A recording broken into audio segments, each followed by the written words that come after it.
twese nk'ababyeyi waba uriho waba utakiriho uba wifuza izina ryawe kutazima. Ureba Genocideri mu byo bakoze bibi, hari imiryango yazimye burundu, ariko imiryango yagiye igira amahirwe igagira akana karokoka babayeho. Iyo miryango imaze no kwiyubaka. Uwo muryango ntabwo uzima. Kera muri 87 badutwaye ahantu hitwa Karamoja. Karamoja ni abantu borora inka n'aborozi b'inka cyane. Bo bemera ko inka itari yabo, ari igira amenyo ya ruguru. Harya inka igira ya ruguru cyangwa yepfo? Haraye itagira, maze kubyibagirwa. Ayitagira bo niyo bemera ko iyo nka atari yabo. Izindi zose baba bavuga ko ari izabo. Bararwana. Tugenda icyo gihe ari muri batayo ya 7. Tugenda dusanga abagenzi bacu benshi, ariko twe twagiye turi abantu 280. Tugezeyo baraturasa pe. Dusavayivinga turi abantu 28. Noneho muri ba commanders bagenzi banje ku rwego rwanjye icyo gihe twari ba commanders batoya, bafite imyaka 22 ngira ngo. Tugenda nako tujya gushyingura abo ba commanders bapfuye. Hari ukuntu twabagaho kareba nka Charles, ukabuzi ko ari umuganda utazi ko ari umunyarwanda na gato. Noneho officers tubatwara tugiye kubashyingura. Tugezeyo tukabura barabacisha inyuma y'inzu bapfumuye imiryango inyuma. Abandi bakatubwira ngo bagiye kwambana amakara. Byose ni biki? Kumbe imiryango yose ni abanyarwanda. Bakavuga rero ngo mu Rwanda nguye atabyaye ntabwo bamucisha muri uyu muryango, bamucisha inyuma iyo no kumuhamba n'ikara. Tuvuye twese twatinye twagize ubwoba. Sasa imagine impamvu babikoraga rero nuko apfuye ntacyo asize. Hari ugupfa rero ugasiga abantu nabo bagapfa bahagaze. Josiane icyo yabazaga, abana tubyara ubu butwari. Ejo bundi hari umuntu aganiraga nawe, hari amateka y'urugamba rwacu yandikwa, twari mu mateka. Uwo muntu atuganirira ko bari muri primaire na nyakubahwa Perezida wa Repubulika, ati turyamye ku musambi kumwe abana baryama. Perezida ngo arabaganiraga, bari abana 3 baryamye ku musambi. Umwe muri bo batuganiriraga ati muzi ko afande twiga muri primaire yatubwiye ngo tuzataha. Ati kandi tuzataha byaba ku neza cyangwa ku nabi, ariko tuzataha. Nguwo jewe Josiane umwana nanjye nifuza wanjye, ariko ibyo mbaza nanjye haraho bingura kugusubiza kuko abo ufite nanjye ndabafite.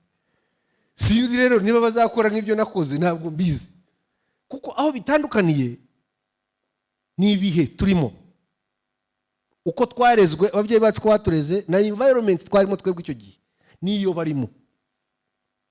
Wese banzure mfite umwana w'imyaka 12, narakubaganye sinzi ukuntu byagenze. Tekereza ko ufite imyaka 60 ko ufite umwana w'imyaka 12. Ahubwo twebwe kera aho twavukiye ngiye mu mahanga, ubu nicyo gihe naringezemo cyo kurongora. Sasa ubu myaka 60 ufite inka zawe nyinshi, nibwo warongora karongora umwana w'umukobwa muto. Ariko mu gihugu cyacu ni gahunda n'umurongo. So ako gahungu kanje kavuga ibyongereza gusa. Nyina ntabyo azi, ise azi mbarwa. Noneho nkabaza nyina, ariko se ko winjoyinga ko umwana avuga ibyongereza utanumvamo na kamwe? Naba nanjye harako numvamo. We ni mu francophone, ariko kuva aravuga ibyongereza bicuritse n'umwana yabyinjoyinga. Mfata icyemezo icyo ngiye kubwira. Nyina azana coach mukocinga icyongereza, mibare n'ibiki, ariko amwigisha mu cyongereza. wa mukoki umwigisha ni umwana w'umunyarwanda, namwira hejuru y'amafaranga nyina yaguhaga nanjye nshyizeho ayanjye. Umwigisha amasaha nyina y'ibyongereza ashaka, ngewe nshyiriho ayanjye y'ikinyarwanda. Umwana wanjye uwo mukoki amukokinga mu kinyarwanda, ubu ageze nko kuri 40% yo kuvuga ikinyarwanda. Byibuza noneho ubu ngubu ikinsetsa na nyina ubu yarahindukiye, ntabwo akivugana n'icyongereza ahubwo avugana no cya kinyarwanda gipfuye. Sinzi ibinyarwanda n'uyu munsi avuga sinyemenye ibyo ari byo. Urumva rero niho aho ngaho tubanza tugapfira. Tubashije rero kubanza tugashyira abana bacu muri uwo murongo,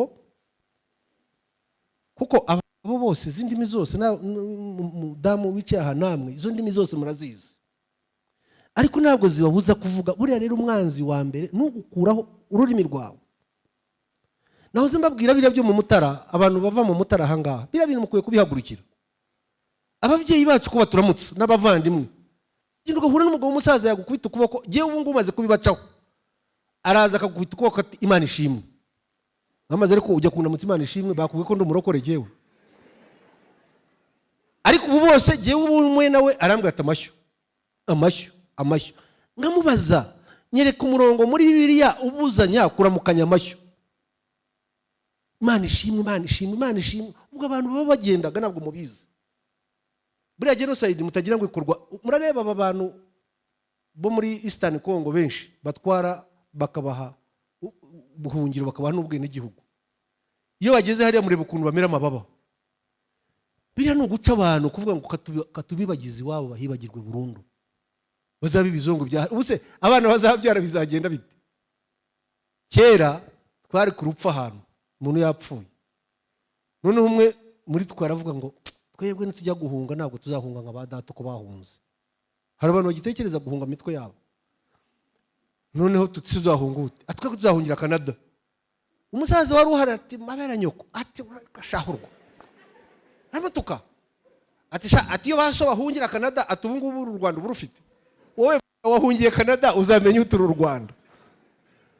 Josia ni ikibazo babyeyi makire nimwe bw'abakuru mudufashe rwose iki kintu tugomba kugihagurukira kugira ngo twigishe abana bacu. Ariko ikiza gihari, ibi bintu byo nyakwa President wa Republika aha urubyiruko umwanya akaba exposing akaba erega mubanze munabirebe mureba abantu bari mu myanya ni bato. Abantu benshi bari mu myanya nabonye hari n'ibihugu byatangiye kumwigana nabyo bitangiye kujya byirukana abasaza bagashyiramo abantu batoye. Ubu nkanjye imyaka afite 60 ngumye mu gisirikare. Generals bandi baraza kuva hehe? Kuko ni imibare irabaze. Nutavamo nguhe Charles Pascal azamuke icyo gisirikare tuzakora cya gisirikare cyo gukambakamba kimwe cya Kongo. Erega bari abagabo ikibica barakambakamba. Kandi buri gisirikare cya Afrika ntabwo kimeze nk'icy'abari abazungu. Igisirikare afana ukuntu yagitoje.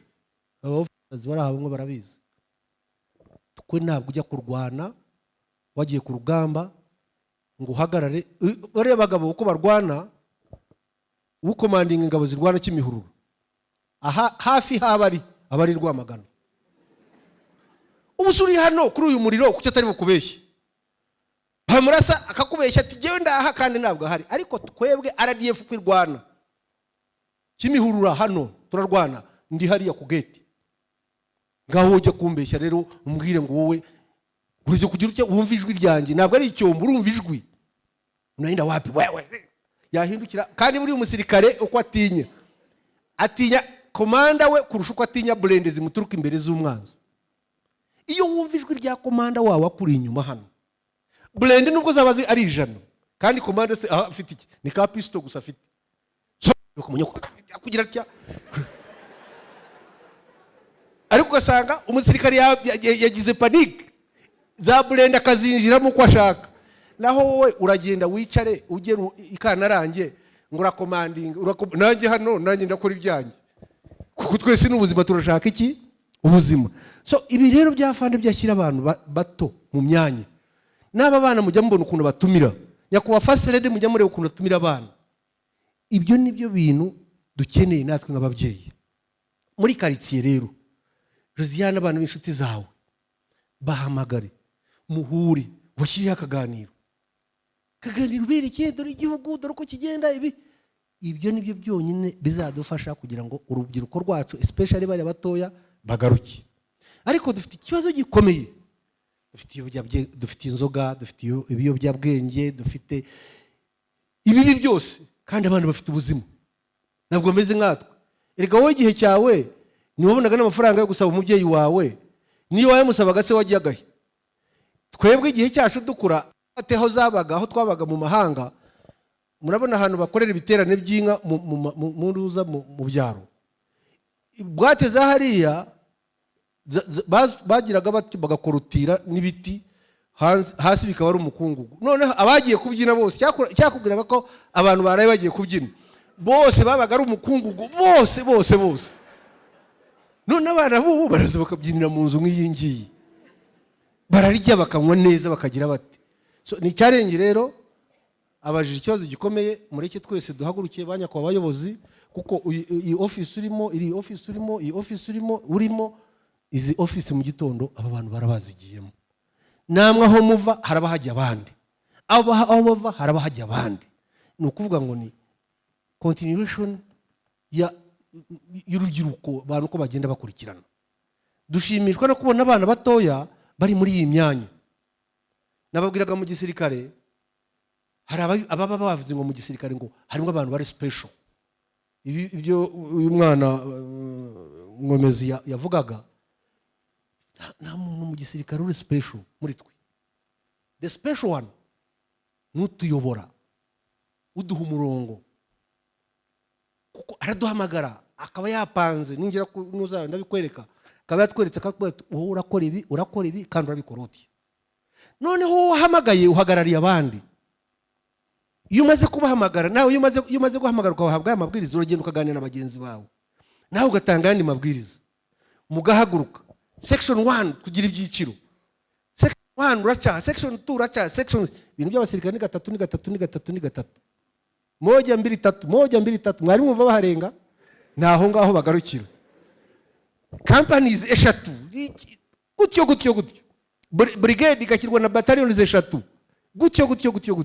So abo bantu rero uhaya task bakagenda bakayikora. Wowe actually nubwo uhembwa, ariko ababa babikoze mu by'ukuri niba babikoze.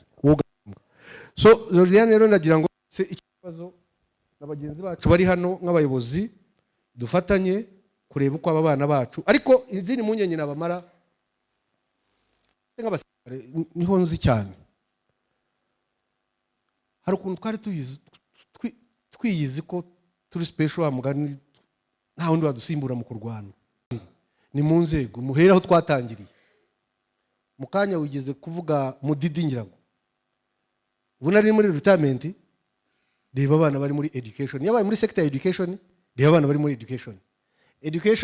Hari umusirikare twagize w'umunyabwoba dutera muri 90 tugeze nuza Gatare, arahunga ariruka cyane, none haca ku mukecuru bariya mu Mutara, kubera ko yasubizaga yiruka cyane. Urabona iyo yiruka cyane inkokora zisubira inyuma n'udutsintsino tugakubita hano ku kibuno. Yagezeyo ishati ahangaha yacitse. None habaza umukecuru ati, mukecuru atukumbona urabona ngenda cyangwa ndiruka? Mukecuru aramubwira ati, cyo kora mwana ati yuba imodoka atubumeze nk'indege. Bivuze ko yirukaga cyane. So natwe iyo ureba iyi myanya retirees, abagiye baritaringa twagiye tuvamo, abayisigayemo iyo myanya iyo tuyirebye isubira inyuma cyangwa itera imbere. Iyo turebye rero gutera imbere, icyo ni ikimenyetso kivuga ko rwa rubyiruko rwacu nubwo dufite izo mpungenge ariko turi mu nzira, ahubwo dukomeze tuhozeho. Vedaste ubwo nahereye hasi. Vedaste yavuze ikintu cy'abagiye gutangira bose kugira icyo kintu cya refresher. Abayobozi ndibwira ko ari cyo bakora, kugira ngo nujya gutangira babanze bagukorere ayo mahugurwa yibanze, nawe baguhe umurongo ukoreramo. Gusa ngira ngo icyo washaka kumentioninga ni nko kuvuga ngo buri gihe mahugurwa kwiye kubaho, yaba asanzwe mu kazi, yaba ya rusange mu gihugu, kandi ibyo nabyo umurongo w'igihugu urahari kuzajya bikora. Icyiza nuko umuntu mutoya ku myaka yawe ubasha gutekereza ikintu nk'icyo ngicyo. Ubwo bivuze ko nawe mu gitondo nujya muri ya position uzi icyo uzakora, ntabwo ari kujyamo ngo byimbi, kuko nicyo kibazo tugira. Umuntu arabona umwanya aho yakaba yawukoresha akumva ko agomba kubyimba. Navimba kama nani, igihugu kiraho ntabwo ari icyawe, wawe umwanya urawutijwe. Njya mbwira abantu hari ikintu nashobora gukurwaho, nubwo banshyira ku firing squad. Kera turi mu ishyamba abasirikare bacu twagiye batubarasa firing squad, bakoze amahano. Nanuza abantu wa mugabo Gatete, niba wibuka Inyanza, higara abantu twaranarokoye nyuma nuza uriya mugabo Ntakirutinka, twamukuye aho mu mugezi waho ariho yihishe bashaka no kumwica. Tugeze Inyanza, umusirikare wacu umwe atereta umukobwa, amuteretse umukobwa aramwangira, ngo ati wowe nasoni, reba abantu ukuntu bashira mukajya gutekereza ibyo. Gisirikare gisa nk'icyanyoye urumogi kiravuga ngo uranyanze wowe ngo gye nakwica. Umusirikare ati se bapfuye nako umwana atabapfuye ni bakeya tinyica, kimukubita amasasu kiramwica, aramwica. Kandi twebwe twari dufite amabwiriza akazi, twagiraga icyo twitaga UDC, Unit Disciplinary Committee, tukagirwa na unity field court martial. Twaricaraga tukagukatira, turicara turamukatira, ajya ku firing squad. Ntakirutinka yagize ubwoba, areba umusirikare tumurasa, kira ku giti turumurasa, kubera kugira ngo tu maintaining ya discipline yacu y'igisirikare cyacu. So urabyimba rero, urabyimba nkande ubaguhaye gukorera igihugu, korera igihugu, ujya kwibonekeza. Nababwiye rero, nabwiye abantu jewe nubwo wandasa wanshyira kuri firing squad, hari ibyo ndi bizajyana nabyo, uzarasa Fred Ibingiro, but general appointment izo ni inizanyo z'igihugu ziba zatije Ibingira. Ibingira yatakibikoresha neza barabimwambura bakabyambika Pascal, ngasigara ndi Ibingira mwene runaka.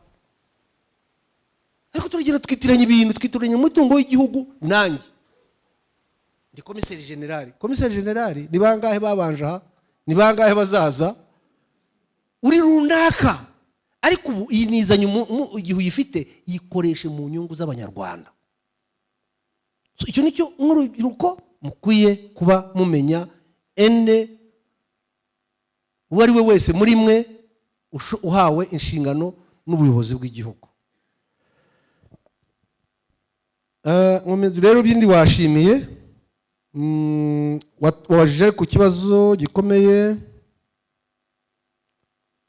ngira ngo iki cy'imikorere cyo wavugaga nacyo umuntu yagisubiraho.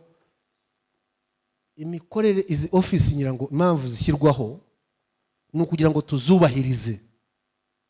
Icyambere twihisha mu mikorere, baba abari muri iyo office, baba implementers b'implementing, twese hari ukuntu kwihisha muri iyi mikorere. Ariko at least igihe nakoranye n'iyi office yo kwa Auditor General, hari ibintu nzi byiza, kuvuga ngo tugiye kwemeza gukora ibi bintu nubwo atari byo byari bigambiriwe gukora. Isomo nakuyemo no kuvuga ngo niba ari ibi tugiye gukora atari byo byagombaga gukora, ese mushobora kubikorera inyandiko. Iyo nyandiko ikabisobanutse isinyweho n'abantu bemewe mwese. Umugenzuzi naza araza avuga ati ariko mwagombaga kugura amazi, ariko igihe kigeze musanga amazi ahubwo siyo mugiye gukoresha ako kanya, mukeneye tissues kubera ko maybe abantu barwaye ibicurane byinshi, buri muntu akeneye akanuza ke. So dukora impamvu yo kugura tissues instead yo kugura amazi, turabyandika turabitunganya. Umugenzuzi azagera nawe ikibazo, ibyo araza bikweshoninga ariko abibone, kandi abibone ko byanahabaye. Ariko ikibazo kiba ibi urabidiviye, uraje nibi nabyo ukoze cyangwa nibyo wakoze, nta rupapuro na rumwe, ubusaza yabwirwa n'iki ko ibyo bintu byakozwe.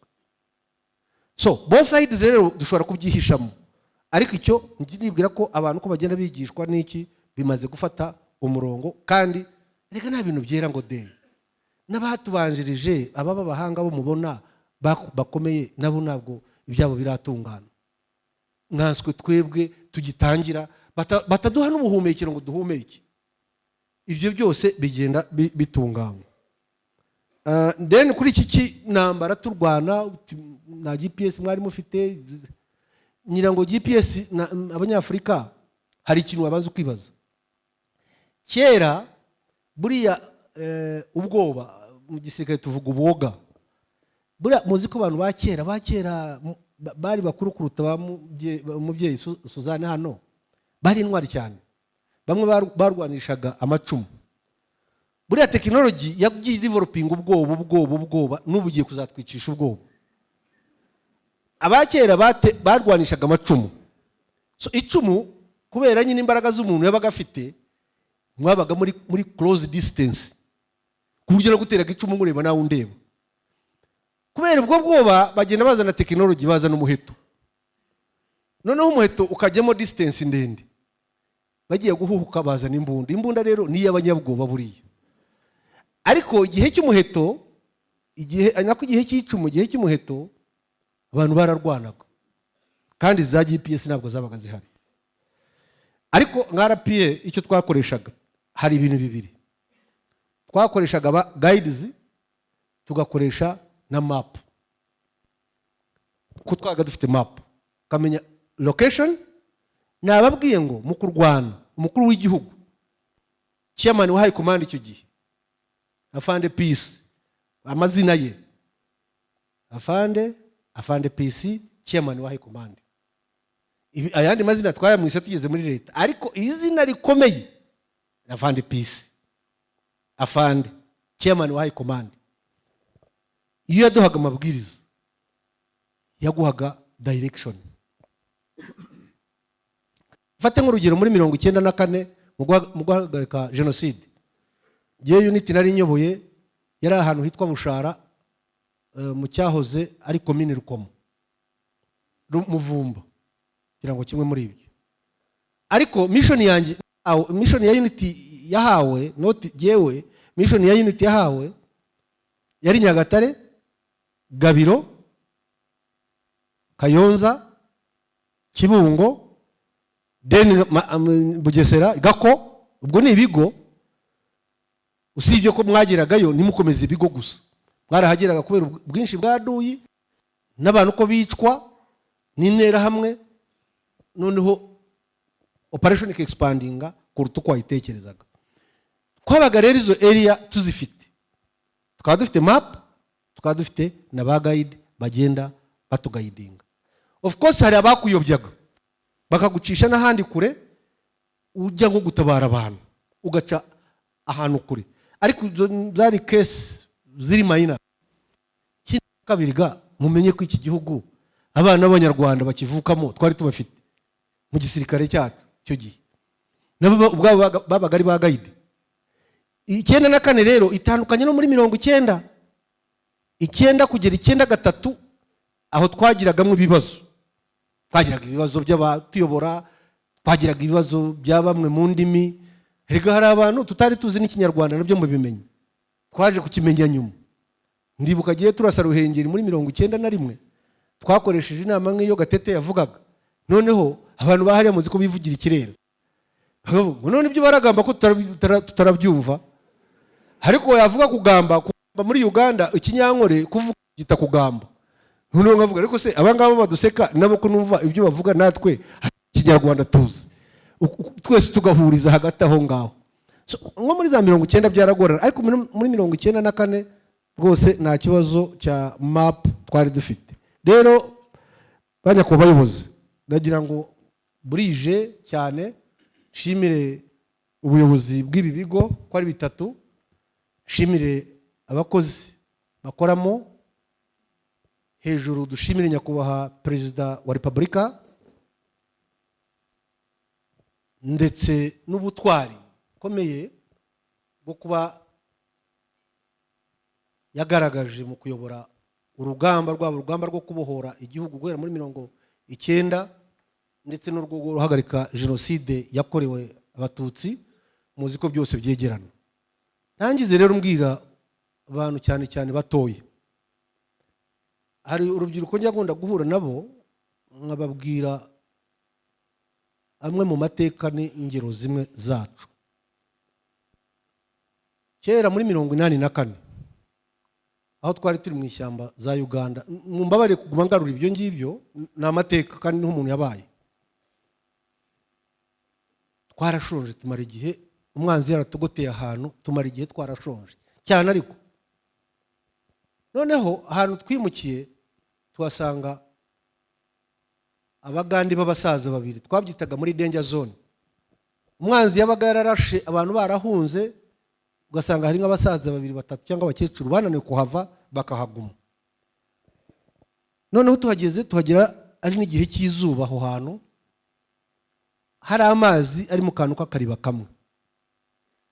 Noneho umusaza umwe aratubwira ati rero, ati twumvishe ko abasirikare banyu barya ibinyamasyo. Inyamasyo murakizi? Hano aka kariba gafite umutware wako ni ikinyamasyo. Abasirikare batazakirya kuko nibakirya iri riba rizuma, kandi niryo ridutunze. Turaharara umunsi wa mbere, wa kabiri, wa gatatu, inzara iratwica, nta kintu turya. Uzi kubyuka mu gitondo twari tumeze nk'imirambo, kabyuka bukira bugacya, ejo ureba utyo kazana utuzi gashyira mu gakombe ka bifu. Twabaga twaratoraguye ubukombe bwa bifu abasirikare banaze ba leta, ugashyiramo utuzi ugateka, ukazana utubabi ugatekeramo utazi ukanywa, bikaba aribyo bigutunga. Noneho nabanaga n'abasirikare bagenzi banjye babiri. Icyitwa inzu yacu kari agahuru twinjiragamo, kuko twabaga twambaye ubusa, nta mwenda twagiraga, twinjira mu gahuru mu karyamo. Umwana w'umusirikare umwe n'umurundi muremure w'ifura w'izuru rigera nk'iriya witwaga Munyandinda, noneho n'umugande witwaga Mbarewa. Mbarewa uwo nguwo yaryaga ibinyamasyo, yari azwi, specialite mu kurya ibinyamasyo yari azwi. Noneho Mbarewa ninjoro ndabyuka, Munyandinda arambyutsa ati bingira, ati byuka. Ndabyuka, ati byuka turye. Niki? Ati byuka turye. Munyandinda turye iki? Ati byuka turye. Mbona yarafite ikintu twabyitaga imikebe, urabona ibi bikombe bya nido za kera binini. Afite icyo gikombe kirimo inyama nziza y'igitare, nziza y'ibinure, n'isupu hejuru igira itya. Ese inyama muyikuye he? Ati ni cya kinyamasyo twakisha. N'abantu umuntu ava kure. Noneho jewe sinibuka ko iri barya abandi riri bukame. Ndamaze Munyandinda ugiye kurya ikinyamasyo? Ati ngiye kukirya. Munyandinda ugiye kurya ikinyamasyo? Ati ngiye kurya. Barewa wari, ariko ubwo turavuga Barewa wari mararya. Noneho ngiraniya agiraga umubyeyi wanjye mama yarasengaga cyane, noneho nanjye nkabikunda. Ngiraniya ndasenga mu mutima, ariko ndavuga nti Mana, niba ubona ko kubaho kwanjye ndibo gukizwe no kurya ikinyamasyo, fungura umutima wanjye n'iki kinyamasyo. Ariko niba ubona kurya ikinyamasyo bitari bunyize, funga umutima wanjye siniki kinyamasyo. Nk'abantu mwe, irabwo ari inkuru mbarirano, Imana yafungiye umutima, ikinyamasyo sinakirya. Munyandinda ry'ikinyamasyo na Barewa bamaze kukirya mu gitondo, koko niba ariko kuri icyo nibuka nuko ako kariba karakamye. Noneho abayobozi babyuka badukubita sasa, baradukubita ngo tuvuge bari ikinyamasyo. Batugezeho bagiye kunkubita, ikinyamasyo yariyo na Barewa na Munyandinda. Turakubitwa, turangije nyine abayobozi bagomba gufata icyemezo ko twimuka aho hantu, kuko nta kintu kidutunze gihari. Turimuka tugenda ibirometero ngira ngo hafi 100, twagenze iminsi 2. Aho twagiye tujya muri zone yindi, imvura yaguyemo, hari ibyo kurya bihagije, abaturage barahahunze, ariko hari ikintu cyitwa ibiryo. Ndibuka urutoki twinjiyemo gutya tuhinjira mu gitondo, hari amacungwa, abagande hari ukuntu amacungwa yimeza, amacungwa, amatunda, ibiki byose. Noneho jewe nk'umuntu w'umushonji, imeneke nkarya. Noneho Munyandinda ajya munsi y'igitari, yicara yegamira igiti ararira. Ndagira mbwene Munyandinda wahagurutse tukarya shaho kuri aho twagize mu biryo. Ararira. Ndaza Munyandinda niki? ati bingira, ati ndarira iki, ati ndarira iki, ati nariye ikinyamasyo none tugeze mu biryo. None rero bantu batoya, aya mateka twagiyemo ya jenoside yakorewe abatutsi nta wundi wayikoze, yakozwe n'abanyarwanda. Abashaka kuyipfobya mwarabibonye ejo bundi uwavuze ngo jenoside y'abatutsi, abahutu, abatwa. No, the targeted group yari abatutsi, nibo jenoside yakorewe. Iyo biba tutsi, hutu, twa, tuba twarayikorewe n'u Burundi cyangwa tukayikorerwa na Kongo. Ariko bamwe muri abo bantu nibo bakoreye bagenzi babo jenoside. Ni umuti usharira, ni umuti urura, ariko mureke tuwemere, tuwufate, tuwunywe, tuvure, twivure, turinde n'abana bacu, dukore prevention y'abana bacu. Ibi rero mbivugiye iki? Ni wisanga mu moko, ukisanga muri uyu mwanda, ukisanga upfobya, ukisanga wakana jenoside, umenye kurimo kurya cya kinyamasyo. Kuko umunsi wafashwe ufatiwe muri ubwo bugizi bwa nabi, uzamera nka Munyandinda, ubure kurya amatunda yeze, wicuze icyo wabikoreye. Ko twese ko twicaye nta kintu tubuze, dufite amabwiza, dufite imibereho myiza, ibyo dushaka turabibona, nubwo tutabibona 100%, ariko dufite na hope yuko ejo tuzabibona. So mwirinde rero, aho turahumvikanye, mutazarya ikinyamasyo. Icyanyuma ngo hari umuhanga, umwarimu w'umuhanga, icyo nsorezaho, n'umunyeshuri w'umuhanga.